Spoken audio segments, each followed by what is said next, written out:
Good evening, beautiful souls. I want to start today by telling you something you not have heard enough. You are not defined by your failures. You are refined by them. There comes a time in every life, and it comes more than once, when we fall, not stumble, not trip, but truly fall. We fail, we're humiliated, we feel small, we question everything. And that pain, that shame, it can feel so heavy, so final. But here's the truth: living failure is not the end. It is the beginning of becoming more of who you truly are.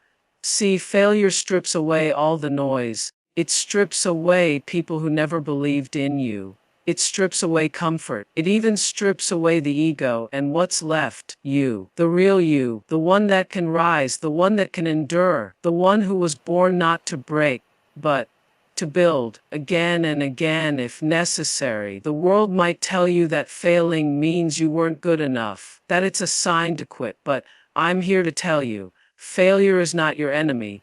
It is your assignment. It's life's way of saying, I'm giving you another chance to learn, to grow, to become. A perseverance isn't about being unshakable. It's about showing up when you are shaking. It's not about never crying. It's about crying and then still moving forward with swollen eyes and a tender heart. When you persevere, you're declaring to the universe, I may have fallen, but I'm not finished. And you don't need anyone's permission to rise. You don't need applause to try again. You just need the courage to believe in what's still possible.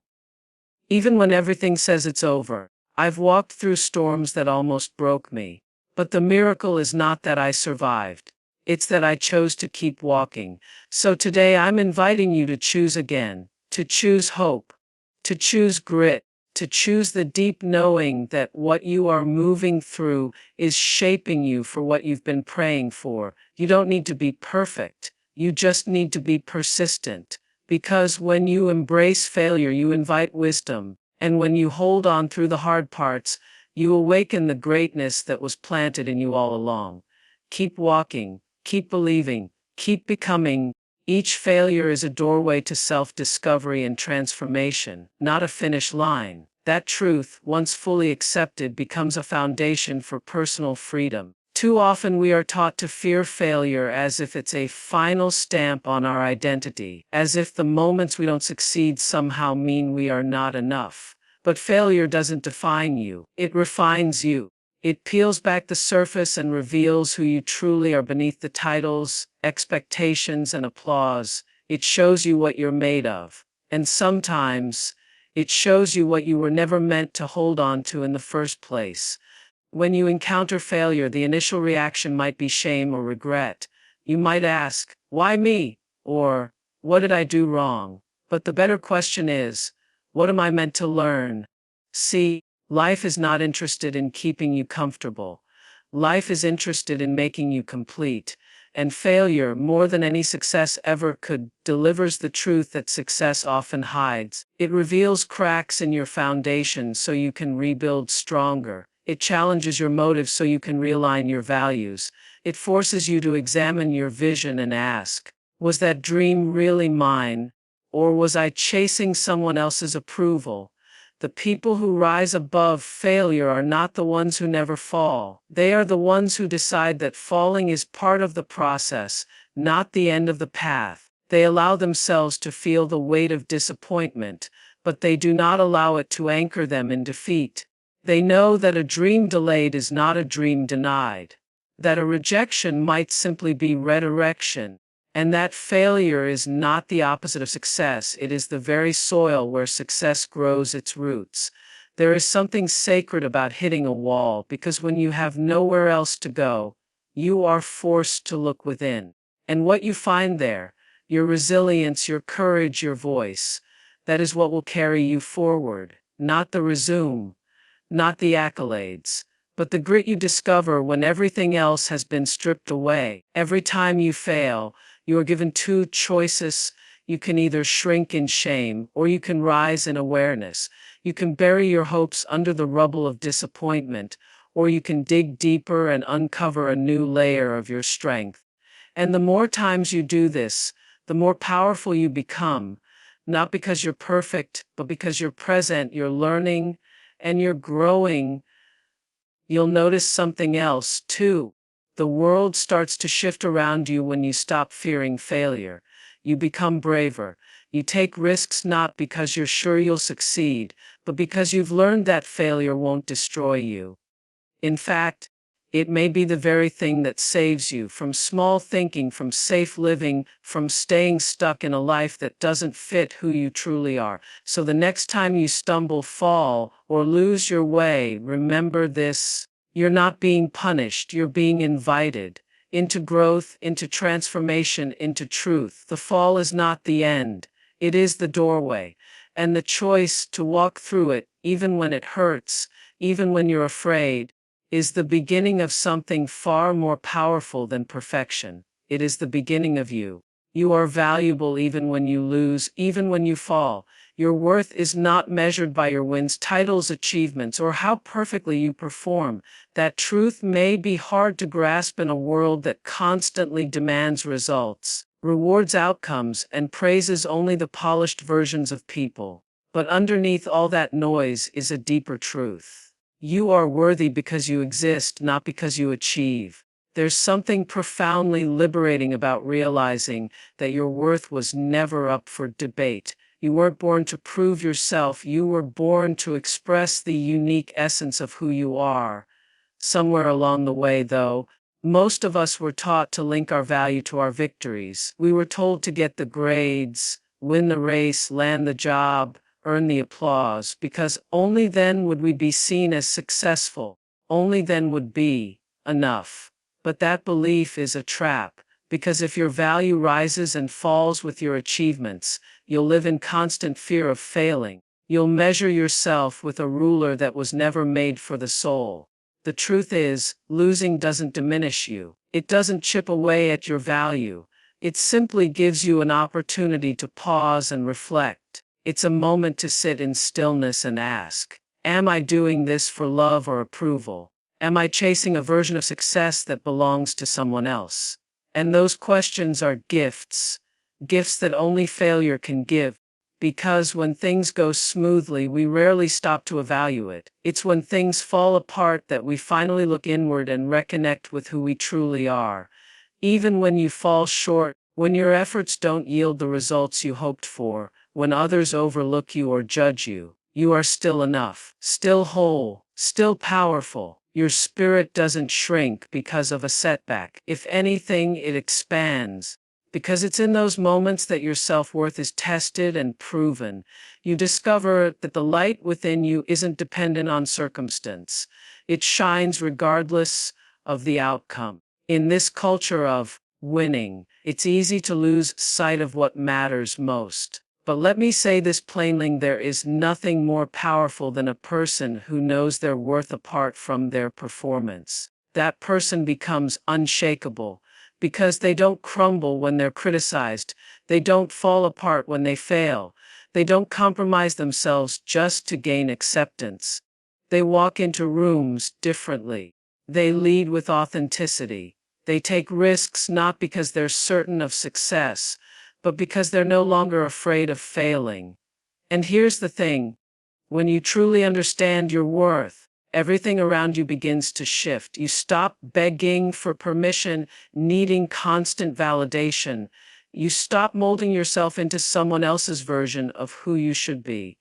Instead, you stand in your truth. You speak with clarity. You pursue your purpose not for applause, but from a place of integrity and joy.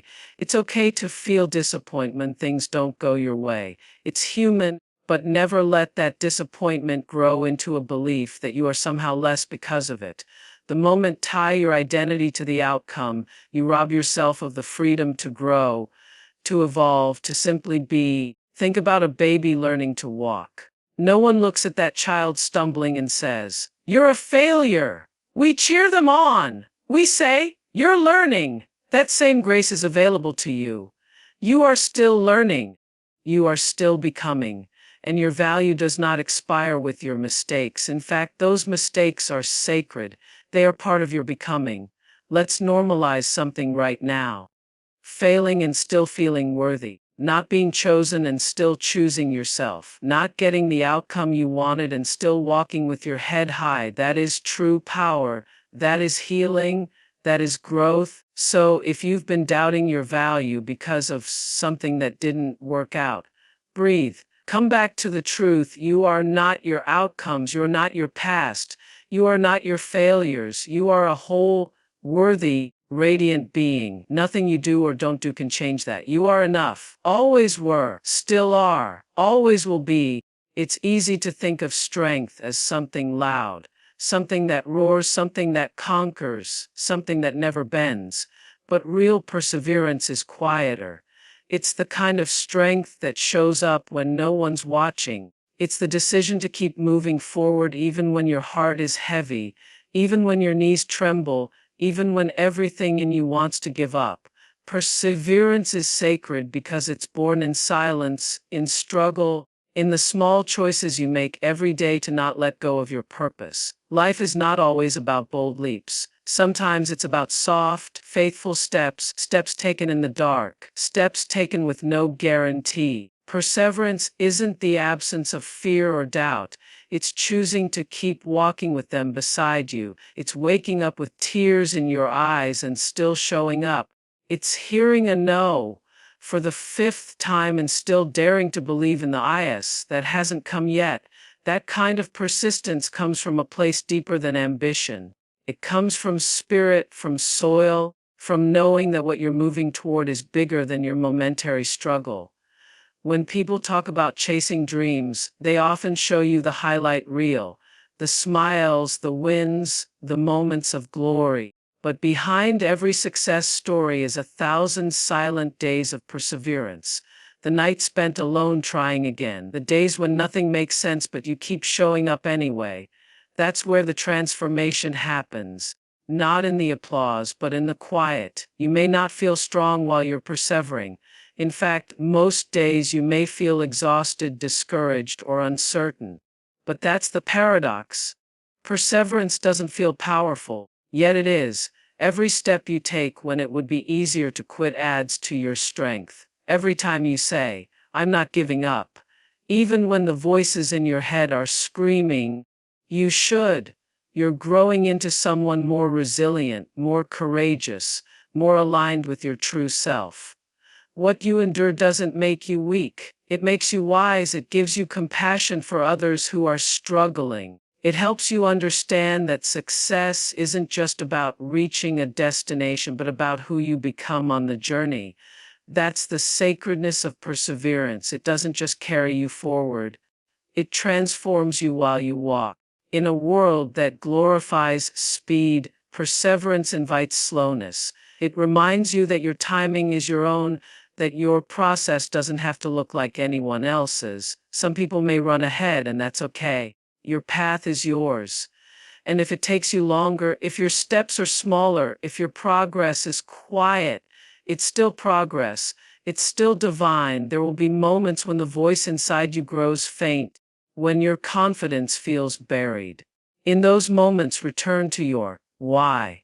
Return to the vision that first stirred your heart. Anchor yourself in the belief that what is for you cannot miss you. Not if you stay faithful to it. Not if you keep showing up with open hands and an open heart. Perseverance doesn't mean you have to be perfect. It means you don't let perfection stop you. It means you let failure teach you, let doubt visit without letting it move in, and let setbacks build strength instead of stealing hope. So walk on, even with trembling steps, even with a shaky voice. Your path is sacred, and your perseverance is proof that you are becoming the person your future needs. One step at a time, one day at a time, you're doing it, and that's enough. We spend so much of our lives trying to get it right, trying to say the right things, look the right way, follow the right path. We are raised to believe there's a version of ourselves we must become, polished, flawless, pleasing, in order to be accepted, celebrated, or even loved. But there comes a moment when you realize that perfection is not the goal. Purpose is. Living for the applause is not the same as living with intention. And when you release the need to be perfect, you finally make room for the truth of who you are to rise. There is power in embracing your flaws, your imperfections, your messiness, because the very things you've been taught to hide may be the exact things that make your story powerful. Every scar has a story. Every misstep has a message. And when you begin to live from a place of purpose, rather than performance, you no longer feel the pressure to pretend. You don't need to impress anyone, you just need to be true. That's where peace lies, that's where freedom begins. You can spend years trying to fit into molds that were never meant for you. You can shrink yourself to make others comfortable. You can chase an image of success that looks good on the outside, but feels empty on the inside. Or you can choose a different way, a path where purpose leads and perfection is no longer required. On that path, authenticity is your currency, honesty is your power, and every so-called flaw becomes a reminder that you are real, that you are human, that you are growing. Purpose calls you beyond performance. It whispers in your quiet moments. You don't have to pretend anymore. You don't need the mask.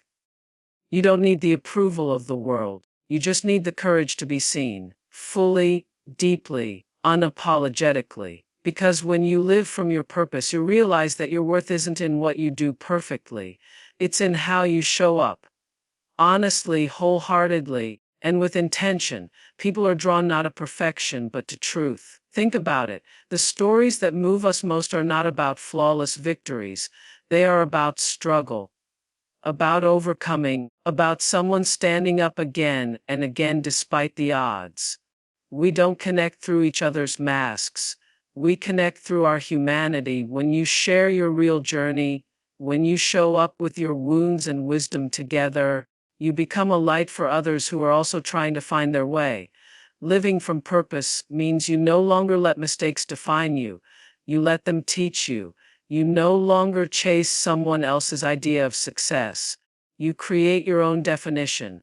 You stop trying to be everything to everyone, and you start becoming exactly who you were meant to be. And that shift, that's everything. That's when life begins to feel lighter. That's when your steps feel aligned. That's when you start to trust yourself more than the opinions around you. Perfection is an illusion that keeps us stuck. But purpose liberates.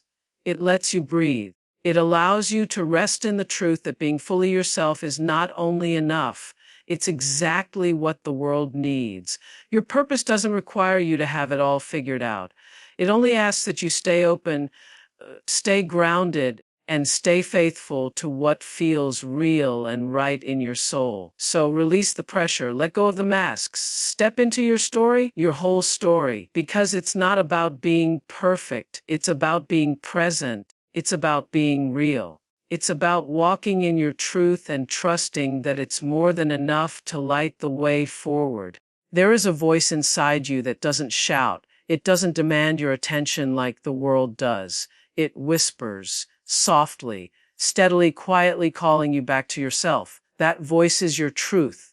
It is the divine compass planted deep within your spirit, not shaped by fear, not influenced by noise, not shaken by failure. It is the part of you that always knows, even when the path is unclear, even when the outside world is loud with opinions, pressure, and expectations.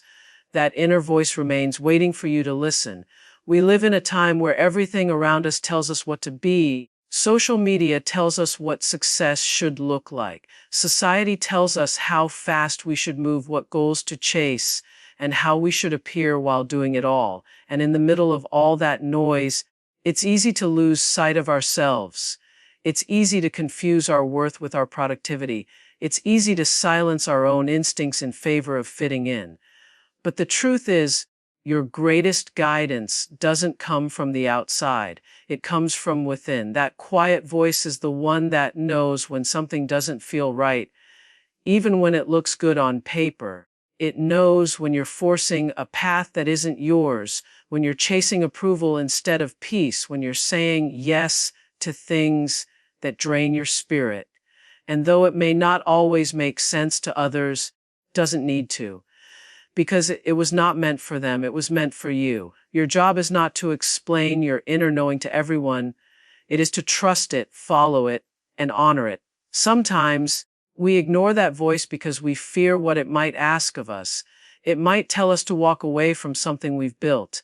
It might lead us into unknown territory. It might ask us to stand alone. But that voice will never lie to you. It will never lead you away from your truth. It will only call you deeper into alignment with the person you are becoming. Listening to that voice isn't always easy, but it is always worth it. Think back to a time you didn't listen. Maybe you stayed too long. Maybe you said yes when your whole body was screaming no. Maybe you quieted your instincts to make someone else comfortable. And what happened? You paid for it. Because anytime you betray your inner knowing, there is a cost. Peace becomes distant. Joy becomes a memory. And suddenly, even your wins feel hollow. But when you begin to trust that voice, when you really begin to live from it, something shifts. You stop second guessing yourself. You stop needing validation. You start feeling stronger, more centered, more whole. That's the power of living guided from within. It reconnects you to purpose. It gives you clarity when circumstances are confusing. It helps you stand your ground when others don't understand your choices. This voice may not come with loud declarations or bright signs. Often, it comes through stillness, through journaling, through prayer, through long walks alone, through the quiet moments when you finally allow yourself to just be. And when it speaks, you'll know. You'll feel it, not in your mind, but in your gut, in your spirit. It's a gentle pull, a holy nudge, a quiet certainty that says, this is the way. So if you're feeling lost, overwhelmed, unsure, stop, be still, breathe. The answers you seek are not out there. They're already inside you. That voice, that sacred compass, it hasn't gone anywhere. It's simply waiting for you to listen again. Trust it. There will be days when everything feels heavy, days when the burden of your past, the weight of your fears, and the silence of unanswered prayers make you question why you're still trying. You'll feel tired, not just physically, but deep in your soul. The kind of tired that makes you want to shut down, disappear, or let go of what you once held so tightly. And in those moments, perseverance might not look like boldness. It won't feel like strength. It will simply look like rising, slowly, quietly, with trembling hands and a heart that isn't sure but still believes. You don't have to have it all together to keep going. You don't have to feel brave to take the next step. Sometimes, showing up, even if you're unsure, even if you're broken, even if you're barely standing, is an act of courage in itself. And that is enough. Rising doesn't mean you're untouched by pain. It means you are choosing not to let pain have the final word. We often wait for perfect conditions to try again, for the pain to ease, for the path to become clear, for the fear to disappear. But if you keep waiting for life to feel ready, you'll never begin. Rising happens in the middle of the mess, not after it's cleaned up.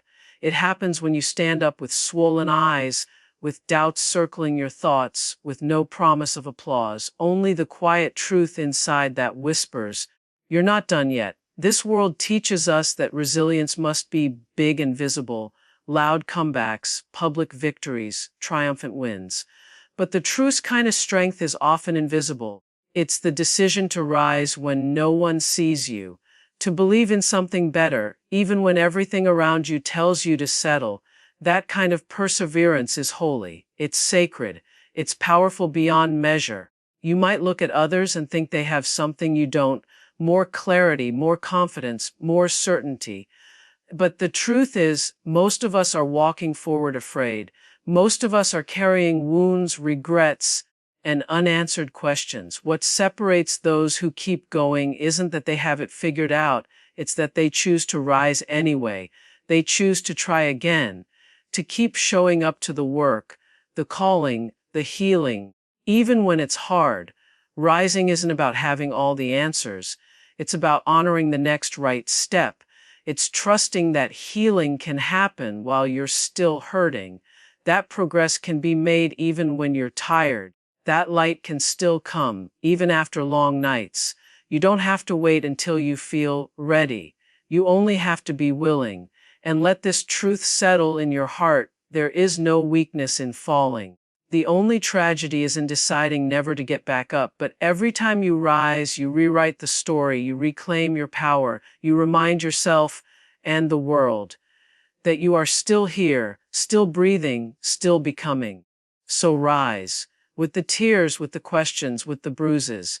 Rise not because everything is okay, but because deep down, you know that giving up isn't who you are. Rise because your future still holds beauty, even if today doesn't reveal it. Rise because your story isn't finished, and you still have more to give, more to learn, more to live. And when you rise, even just a little, you break through the darkness. You open the door to hope. You make space for grace to meet you. And in that moment, you remember you don't need to be perfect to be powerful. You just need to rise.